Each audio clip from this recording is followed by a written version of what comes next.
Hey everyone, I'm Brenda and I'm back again with the Three Uniques podcast. Today I have on Shirley Weir. Hi Shirley, how are you doing? Hi, Brenda. Thanks for having me. Yeah, it's so great. So Shirley is the founder of Menopause Chicks. She is out here in Western Canada alongside me. You live in Port Moody, I believe, and I'm in Vancouver, so we're neighbors.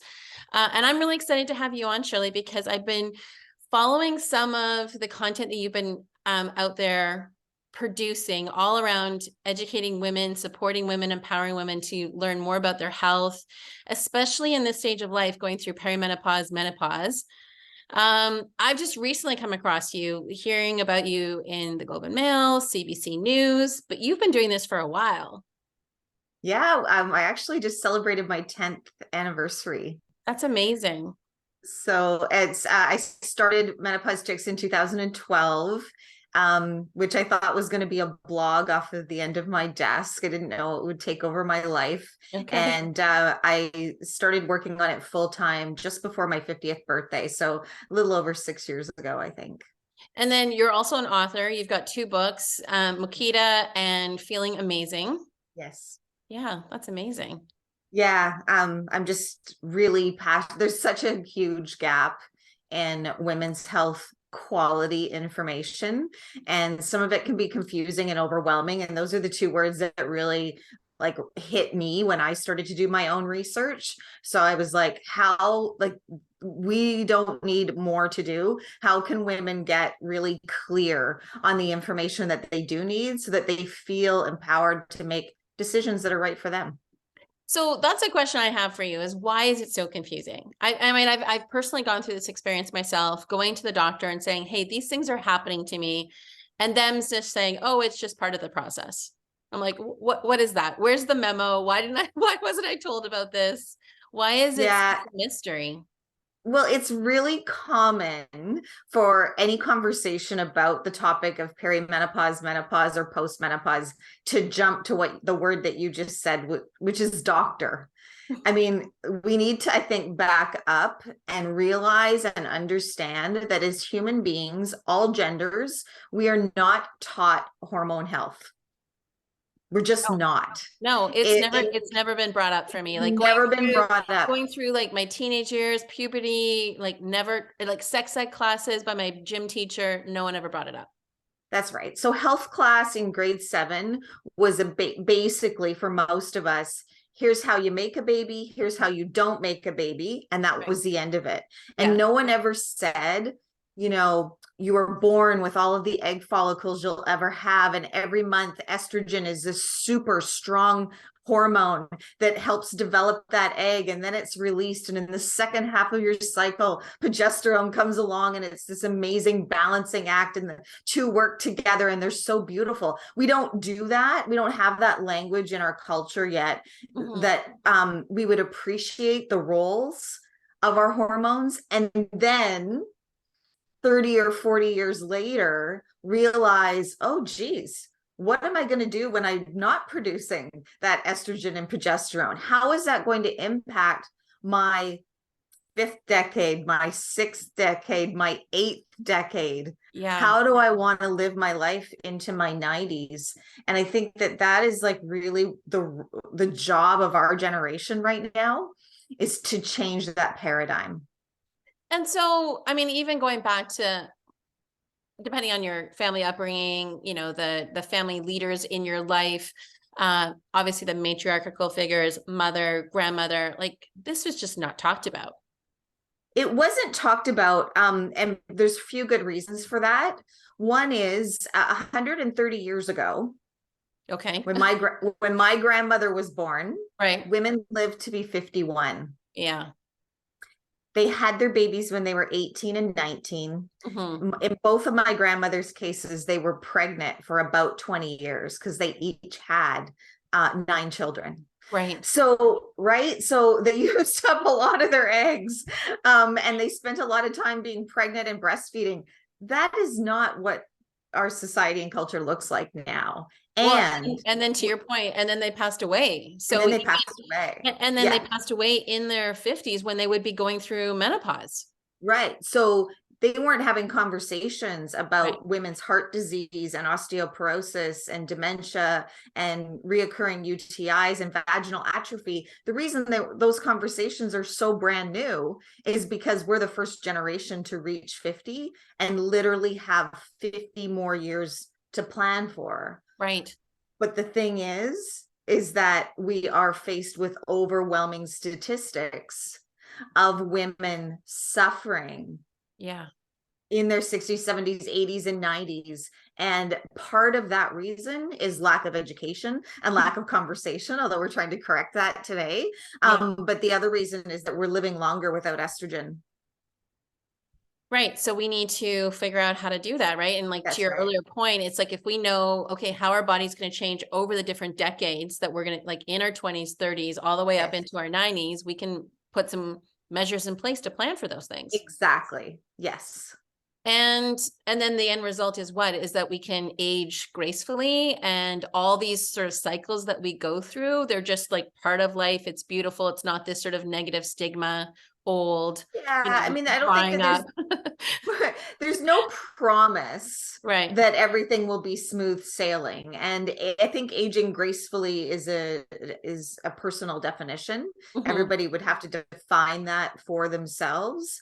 But what it does do, Brenda, is I think it switches the dial on this this notion that women are expected to suffer. Mm. And if we can flip that paradigm, then we create an opportunity for us to learn and to be more proactive and to invest in the second half of our lives. The same way, and I sometimes hesitate to compare women to cars, Mhm. but I'm going to do it anyway. Okay. If you and I, we were both Canadians, so I'll use kilometers. If we had a car that reached 100,000 kilometers, Right.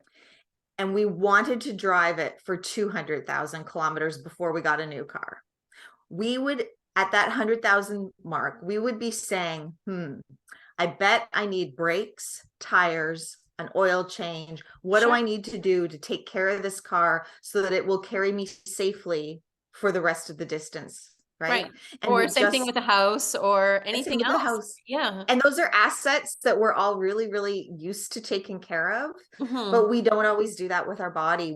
Instead, we go to a place of, oh, I guess it's just part of getting older. Oh, I guess it's just part of being a woman. Oh, my mother had osteoporosis, so I'm doomed to have osteoporosis too. And I'm saying no, like none of Mhm. those things are true. And is it just defaulting to, again, medical practitioners, not to say that we shouldn't be going to our doctor and getting advice from those folks, or even defaulting to prescription drugs? Like, I mean, I'm kind of, I'm hearing stats out there that, again, we're in Canada, but I'm hearing stats in the US that folks around the age of 65 are on a minimum of 4 different types of like prescription drugs. And I'm like, okay, how can I like ride that wave without doing that? And not to say that for anyone that's listening, that if you are or you're not, it's good or bad. But, is the solution just go to your doctor and hear what they have to say, go on some type of prescription drug routine? Are there like alternatives? Like, and how do we learn more about that?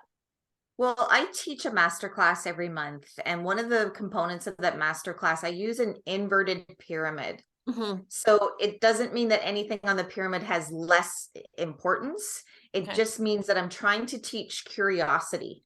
Yeah. And so the widest part of the pyramid is how we eat, move, and sleep. Mm. Get curious about, if you're not sleeping well, that's going to impact your hormone production. It's going to impact your stress. It's probably going to impact your sexual blah, blah, blah, blah, blah. It's a domino, right? Sure. So that's like tier number one. Tier number two is managing stress. And you could argue whether or not that should be in the number two spot or the number one spot, Mhm. because cortisol is a stress hormone. Men and women have it. And we really need to pay attention to that because it impacts everything. And then the next tier is nutritional supplementation or deficiencies, Right. because a lot of the experiences that women will ask me about in the menopause chicks community aren't necessarily hormone related. They might be related to being iron deficient or magnesium or vitamin D deficient. So Mhm. we have to like really flex our curiosity muscle and try to figure out what is going on in our bodies. And then the bottom of the pyramid, of course, is hormone therapy, which Mhm. is, it's a prescription, but it's not like other prescriptions where you are putting a drug in your body that your body doesn't make on its Right. own. Right. Hormone therapy is a therapy where you're giving your body back what it used to make when your cycles were regular. Okay. Even that is just really good awareness. I actually went to your sleep clinic that you had on a couple weeks ago. That was amazing too, because there was the whole conversation about cortisol. And so that, Yes. I guess, again, with your inverted pyramid there, it's like, yeah, I do want to know about sleep, because if I'm not getting sleep, that definitely affects the cortisol levels that my body's producing. Yeah. Yeah, it was a really good clinic, by the way. So thank you. So you're here also to share your three uniques with us. I'm curious about what makes you unique. Ah, well, I love that question. I love the work that you do. These are the first three things that came to mind. Okay. One is I am like a dog with a bone. Hmm. I don't give up. If it And sounds tough, I will yeah. just try to figure out another way around or through. And Um, hence the 10, 12 years of doing this work and bringing it to light for people. right. Yeah, a Yeah. little bit. And thankfully for that. I think number Yeah. two is that I'm an eternal optimist. Okay. Um, so I love to like spin things, to be like, oh, I think we can look at that a different way. And that Mhm. keeps me going. And third, and I've always said this about myself, is that I am an idea factory. So I love to brainstorm. I really have never lacked ideas. I'm sometimes light on executing all of them, but I have the vision, and Right. I can see how we can Yeah. make a difference, That's and awesome. Well, when yeah. people tell me that these are the things that make them unique, like you've just shared, and then there's other things that you don't know how to do, that's okay. It's called outsourcing. Right. It's like, just know what you're really good at doing, and then you can outsource the rest. Right. Yeah, Yeah. that's what makes the world go around. There's 8 billion people on the planet. Somebody else has got what you need, and you've got what they need. So, Oh yeah, and surrounding yourself with those other people is like yeah. perfection. Yeah, Yeah. golden. Absolutely. So, how does that, like all those things, like ideas generation, dog on a bone, and sorry, what was the second one? Eternal optimist. Eternal optimist. How does that fold into what you're doing with menopause checks? Well, I mean, I try to make some of those things contagious for the women in my community. And Mm. I have to understand, we have to understand that when someone joins the Menopause Chicks community, they may have been suffering, confused, frustrated for quite some time before they find me. Right. So I have to, always remind myself to meet women where they are, Hmm. and then we can move along that process towards being an eternal optimist, or being a dog with a bone. Oh, that didn't work, okay, let's try this, right? And Hmm. just keep checking off the boxes. So I use it like 1,000 times a day. Amazing. And what's been like a really great piece of advice that you've learned, you've asked for, you've learned, and you've actually put into practice for yourself, for your own health, everything that you're doing just to even care for yourself? Hmm. Many things. One is to always surround myself with people who are smarter than me. Hmm.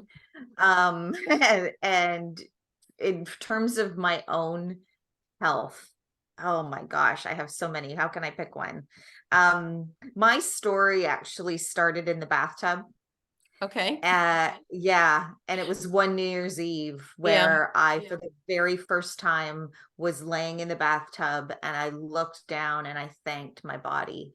And Oh. this was in 2015, and I'd never done any exercise of that type before. Hmm. I think I probably read that Oprah did it, so then I had to do it. But it was really, really powerful because I thanked it for, giving me two amazing children and for carrying me this far on my journey. And I have never stepped on a scale since December 31st, 2015. Like it just kind of changed everything. Like our bodies are so incredibly complicated, complex, and amazing. And I want to like invite everybody to get as curious as possible as we can, because we deserve all that information and we deserve to feel amazing. Absolutely. So this community that you've built, what would someone expect? Like if they joined your community, what would sort of be the, the work, the process? How could they max out their Yeah, I involvement? usually say three things. You can expect quality, health verified information. Okay. So every piece that I produce is verified Mhm. by research and by an accredited health professional.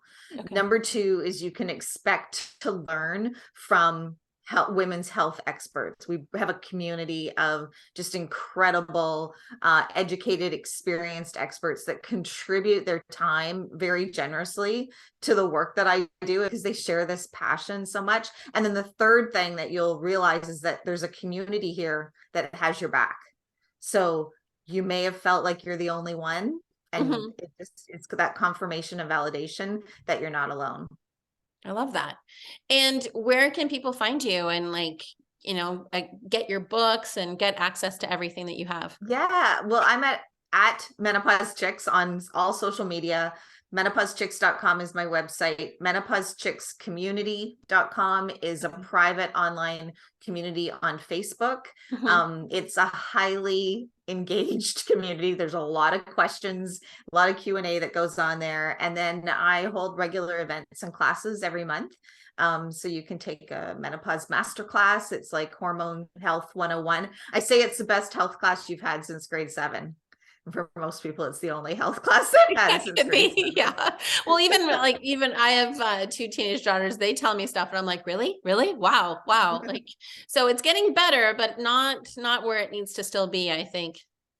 I have a 19-year-old daughter and she keeps me optimistic as well. I Mhm. had a chance to interview her last summer, and I asked her the question, what do you think it's going to be like for you and your friends when you reach this age and stage? And she said, Mom, we are so open about talking about mental health and sexual health Right. compared to you and your friends, that I think that, talking about perimenopause is not going to be as a big deal.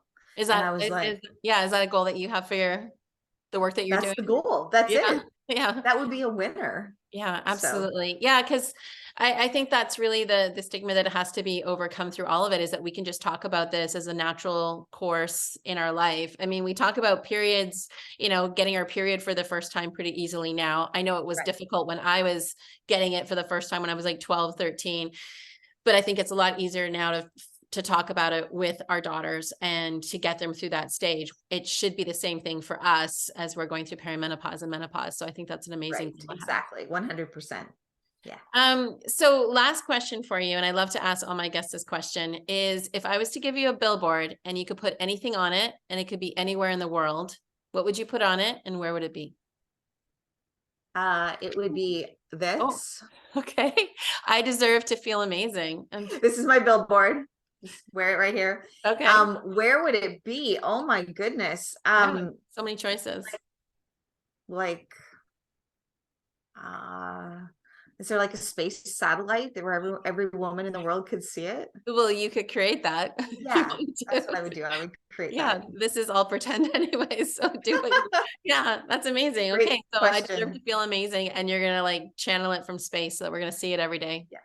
Okay, amazing. Shirley, thank you so much for the work that you're doing. I can't wait for people to discover you even more, and we'll make sure that all your contact information is in our show notes so they can do that. Awesome. Thanks so much. And for everyone tuning in and listening again this week, I really appreciate it. Just remember, I always say this, get out there and share your 3 uniques. There's 8 billion people on this planet, and somebody needs what you've got. Take care, Shirley. Bye.